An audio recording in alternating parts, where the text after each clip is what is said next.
Hello, আসসালামু আলাইকুম। সবার কী অবস্থা? তো আজকে আবার একটা এলোমেলো ভিডিও নিয়ে আসলাম।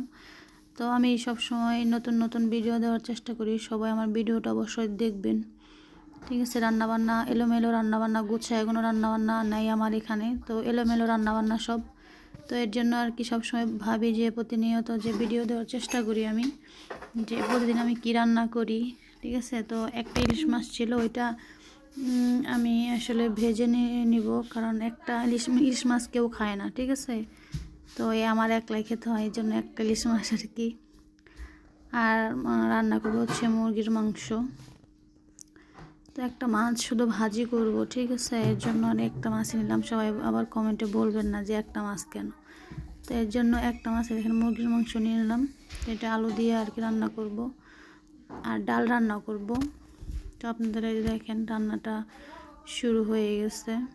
তো ভাবলাম যে আপনাদের সাথে একটু শেয়ার করি। সবসময় ভাবি যে একটু রান্নাবান্না যখনই করি তখন একটু শেয়ার করার চেষ্টা করি।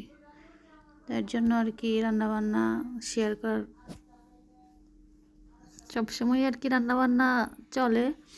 তো যখন পারি একটু ভিডিও করে আপনাদের কাছে দেখানোর চেষ্টা করি যে বাসায় প্রতিদিন কেমন রান্না হয়, কি রান্না হয়। তো ওরকমভাবে আসলে যে গোছানো ফেরা রান্না বান্না ওগুলো আসলে করতে পারি না। ঠিক আছে? তো এর জন্য আর কি আপনাদের সাথে আমি সবসময় শেয়ার করার চেষ্টা করি যে কী কী রান্না করলাম, কি করলাম। আর এখানে গরম পানি সবসময় আমি ইউজ করি, কারণ গরম পানি ইউজ করলে দেখা যায় সব কিছুই তাড়াতাড়ি হয়ে যায়। ডাল দিয়ে দিলাম। ডালটা একটু হইলে তারপরে ঝোল ঝোল রাখার চেষ্টা করব। তো অবশ্যই আমার ভিডিও কেমন হয় অবশ্যই জানাবেন। ঠিক আছে? তো আমি সবসময় আসলে ভালো ভালো ভিডিও দেওয়ার চেষ্টা করি। আমি জানি না আসলে সবার রান্না বান্না কেমন হয়, তারপর আমি যেটা পারি ওইটাই আসলে করার চেষ্টা করি। তো এখানে আমার ডাল প্রায় হয়ে গেছে, ডালটা হয়ে গেছে অনেক। তো আসলে নামায়া ফেলবো।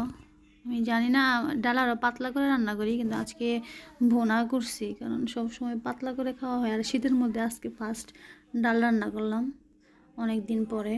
তো বেশি ডাল খাওয়া হয় না বাসায়। আমি তো ডাল আমার একদম পছন্দ না, কেন কেন জানি আমি খাইতে পারি না ডাল। এটা কিসের জন্য সঠিক আমি জানি না। তারপরেও আমি আসলে খুব কম খাই ডাল। শাক সবজি খুব কম কম ভালো লাগে আমার কাছে, কেন জানি না, কিন্তু শাক সবজি আমি বেশি একটা খাইতে পারি না। ওই সবসময় মাছ টাছ দিয়েই খাওয়া দাওয়া হয়। তো